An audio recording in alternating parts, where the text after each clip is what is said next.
കോളേജിൽ കാല് കുത്തുമ്പോ ചെവി പൊട്ടുന്ന രീതിയിൽ ആദ്യത്തെ വെടി പൊട്ടണം. ചെവിയും കണ്ണും കണ്ടുകൂടാത്ത നിങ്ങൾ വെടിവെക്കണ്ട, നിങ്ങൾ വെടിവെച്ചാൽ മതി. അയ്യോ, അത് പറ്റത്തില്ല. അച്ഛൻ ജീവിച്ചിരിക്കുമ്പോ ഞാൻ വെടിവെക്കുകയില്ല. അച്ഛന്റെ അച്ഛൻ ജീവിച്ചിരുന്നപ്പോ അച്ഛനും വെടിവെച്ചിട്ടില്ല. കുടുംബപരമായിട്ട് ഞങ്ങൾ അങ്ങനെ. ഒന്നും പേടിക്കണ്ട, അച്ഛൻ സമയത്തിന് വെടിവെച്ചോളും. നോക്ക്, മമ്മിയാണ് പപ്പ.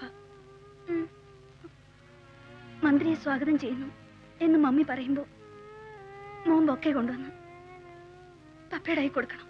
ബൊക്കെ എവിടെ? ആ ബൊമ്മയാണ് ബൊക്കെ. നല്ല ഗൗരവത്തിൽ ചിരിക്കാനേ പാടില്ല. പപ്പ ചിരിച്ചാലും മോൻ ചിരിക്കരുത്. ബൊക്കെ കൊടുത്തിട്ട് തിരിഞ്ഞങ്ങ് നടക്കണം. നല്ല ഗൗരവത്തിൽ. നോക്കട്ടെ, ചിരിക്കാനേ പാടില്ല. മതിയോ മമ്മി?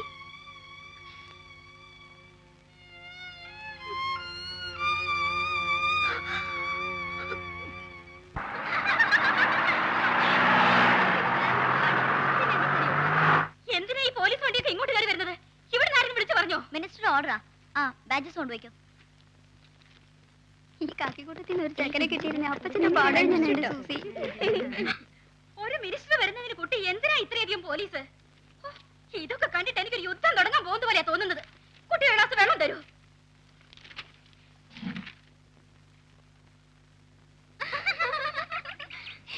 മേഡം വരുന്നേ, സൂക്ഷിച്ചൂടി വെള്ളം ചോദിക്കും. എന്താ റോസിനി ഇത്? 4 മണിയെന്ന് പറഞ്ഞിട്ട് സമയം 5 കഴിഞ്ഞു. ഞാൻ അപ്പോഴേ പറഞ്ഞതാ മന്ത്രിയും രാജകുമാറിനും കോളേജ് ഫംഗ്ഷന് ക്ഷണിക്കണ്ടെന്ന്. ഞാൻ കുറച്ച് വെള്ളം കുടിക്കട്ടെ. മേഡം ഭയങ്കര ചൂടിലാണല്ലോ. പോയി വെള്ളം കുടിക്കരുന്ന്. ഇത്രയും വയസ്സായ മാഡത്തിന് അറിയില്ല ഇനിയും രാഷ്ട്രീയക്കാർക്ക് സമയനിഷ്ഠയില്ലെന്ന്. തീരുമാനങ്ങൾ മാറ്റാത്ത ഈ മന്ത്രി എവിടെ പോയെന്ന് അറിയില്ല. മന്ത്രി വരുന്നു.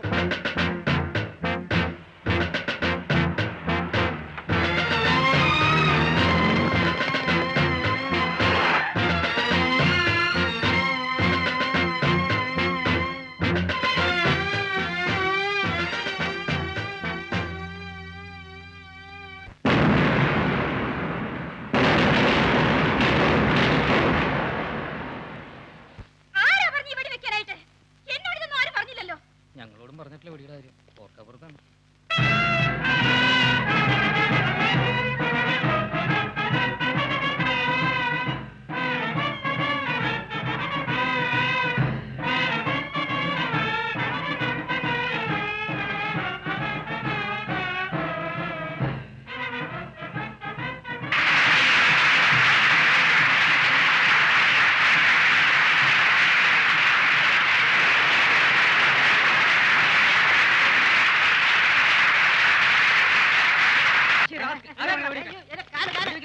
എവിടെ കൊണ്ടുപോയെന്നെ? അയ്യോ, എന്റെ നട ഒടിഞ്ഞേ. അയ്യോ, സ്വാഗതം സ്വാഗതം സ്വാഗതം സ്വാഗതം സ്വാഗതം സ്വാഗതം സ്വാഗതം സ്വാഗതം സ്വാഗതം സ്വാഗതം സ്വാഗതം സ്വാഗതം. May God bless you. വളരെ വൈകിയതുകൊണ്ട് ചടങ്ങുകൾ ദീർഘിപ്പിക്കുന്നില്ല. ഈ കോളേജിന്റെ ഗോൾഡൻ ജൂബിലി ചടങ്ങുകളിൽ പങ്കെടുക്കാൻ എത്തിയിരിക്കുന്ന ബഹുമാനപ്പെട്ട മന്ത്രിക്ക് സ്വാഗതം പറയുന്നതിന് വേണ്ടി സ്റ്റാഫ് റെപ്രസെന്റേറ്റീവ് ശ്രീമതി വത്സല സുകുമാരനെ ക്ഷണിച്ചുകൊള്ളുന്നു.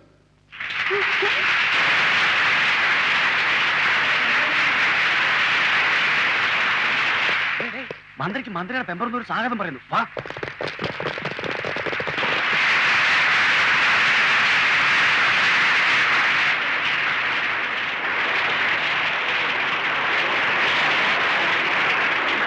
അതെന്നെ എന്റെ വാവ ഒരു പ്രതിസന്ധിയിലാക്കിയതാണല്ലോ.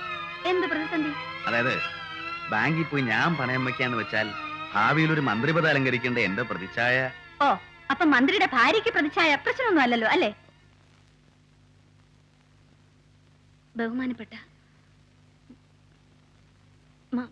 മന്ത്രിക്ക്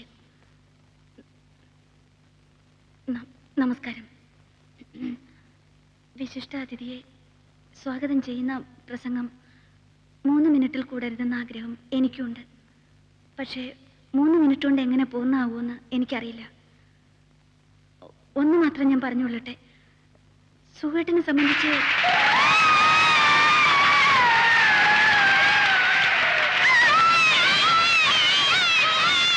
ക്ഷമിക്കണം. ബഹുമാനപ്പെട്ട മന്ത്രിയെ സംബന്ധിച്ച് ഒരു കാര്യം ഉറപ്പാണ്. ഒരു മന്ത്രി എന്ന നിലയിൽ അദ്ദേഹം 100% മന്ത്രിയാണ്.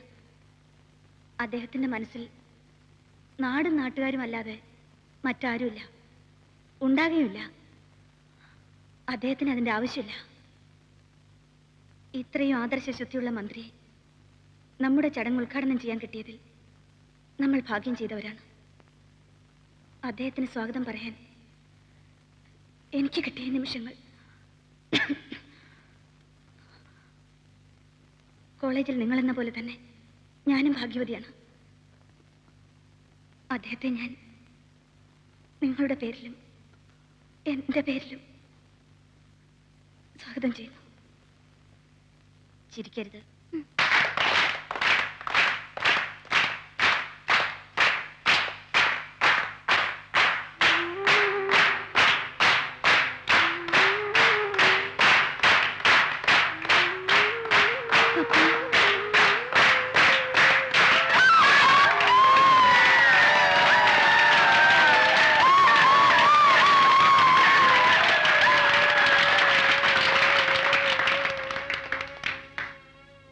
നിങ്ങൾ എത്ര തന്നെ കൈയടിച്ചാലും നിങ്ങൾ ആസ്വദിക്കുന്നത് എൻ്റെ ദൗർഭാഗ്യത്തെയാണ്. ഒരു ഭാര്യ ഭർത്താവിൻ്റെ ചെവിയിൽ സ്വകാര്യ നിമിഷങ്ങളിൽ പറയേണ്ടുന്ന പ്രശംസാ വചനങ്ങൾ നിങ്ങൾ ഇത്രയും പേരുടെ മുമ്പിൽ വെച്ച് കേൾക്കേണ്ടി വന്ന എൻ്റെ ദുർവിധി. സ്വാഗത പ്രാസംഗിക പറഞ്ഞതുപോലെ എൻ്റെ ഇതുവരെയുള്ള പൊതുജീവിതത്തിൽ ഞാൻ നാട് മാത്രമേ നോക്കിയിട്ടുള്ളൂ. എൻ്റെ വീട് ഞാൻ നോക്കിയിട്ടില്ല. ഇന്ന് നിങ്ങൾ എന്നെ അധികാരമേൽപ്പിച്ചു, ഒരു മന്ത്രിയായിട്ട്. അങ്ങേയറ്റം ഉത്തരവാദിത്തത്തോടെ എനിക്ക് വേണ്ട എല്ലാ സൗകര്യങ്ങളും ചെയ്തു തന്നു. യാത്രയ്ക്ക് കൊടിവെച്ച വണ്ടി, സുരക്ഷയ്ക്ക് മുന്നിലും പിന്നിലും പോലീസ് ജീപ്പ്, എൻ്റെ ശരീരത്തിൽ ഒരു പോറൽ പോലും ഏൽക്കാതിരിക്കാൻ ഗൺമാൻ, ആജ്ഞാപിക്കാനും അനുസരിപ്പിക്കാനും ഔദ്യോഗിക വൃന്ദം. പക്ഷേ എനിക്ക് ഇന്നുവരെ ഒരു മന്ത്രി എന്ന നിലയിൽ ഒന്നും ചെയ്യാൻ സാധിച്ചിട്ടില്ല എന്ന കുറ്റബോധവുമുണ്ട്. കാരണം എൻ്റെ കുടുംബം ശരിയല്ല. കുടുംബമാണ് എല്ലാത്തിനും ആധാരം. കുടുംബത്തിൽ നിന്നാണ് സമൂഹം ഉണ്ടാവുന്നത്, സമൂഹം ചേർന്നാണ് രാഷ്ട്രമുണ്ടാവുന്നത്. കുടുംബത്തിൽ പരാജയപ്പെട്ട എനിക്ക് ഒരു മന്ത്രിയുടെ കസേരയിലിരിക്കാനുള്ള യോഗ്യതയില്ല. മന്ത്രിയാകുന്നതിന് മുമ്പുള്ള എൻ്റെ രാഷ്ട്രീയ ജീവിതത്തിൽ അധികാരമൊന്നുമില്ലായിരുന്നെങ്കിലും ഞാൻ മിടുക്കനായിരുന്നു. വരുമാനമൊന്നുമില്ലാതിരുന്ന എൻ്റെ ഷർട്ടിൻ്റെ പോക്കറ്റിൽ ഞാൻ പോലും അറിയാതെ എൻ്റെ ഭാര്യ തിരികെ തന്ന നോട്ടുകളായിരുന്നു അന്നത്തെ എൻ്റെ രാഷ്ട്രീയ ജീവിതത്തിൻ്റെ അടിത്തറ. ആ ചുറുചുറുക്കിനും പ്രസരിപ്പിനും കാരണക്കാരി നിങ്ങൾ എനിക്ക് സ്വാഗതം പറയാൻ വേണ്ടി മനഃപൂർവ്വം തിരഞ്ഞെടുത്ത മിസ്സിസ് വത്സല സുകുമാരൻ എന്ന നിങ്ങളുടെ ടീച്ചറാണ്.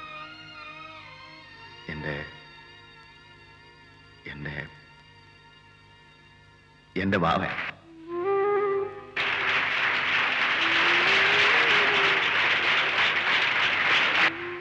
നിങ്ങൾ പെൺകുട്ടികളാണ്.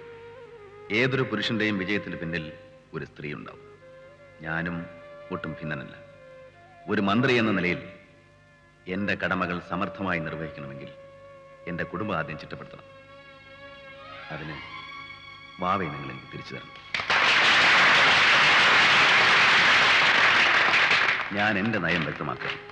അറിഞ്ഞോ അറിയാതെയോ എൻ്റെ ഭാഗത്ത് നിന്ന് എന്തെങ്കിലും തെറ്റുണ്ടായിട്ടുണ്ടെങ്കിൽ ഒരു ഭർത്താവ് ഭാര്യയുടെ ചെവിയിൽ സ്വകാര്യമായി പറയേണ്ടുന്ന കാര്യം നിങ്ങളെ സാക്ഷി നിർത്തി ഞാൻ വെളിപ്പെടുത്തുക. വാവയെ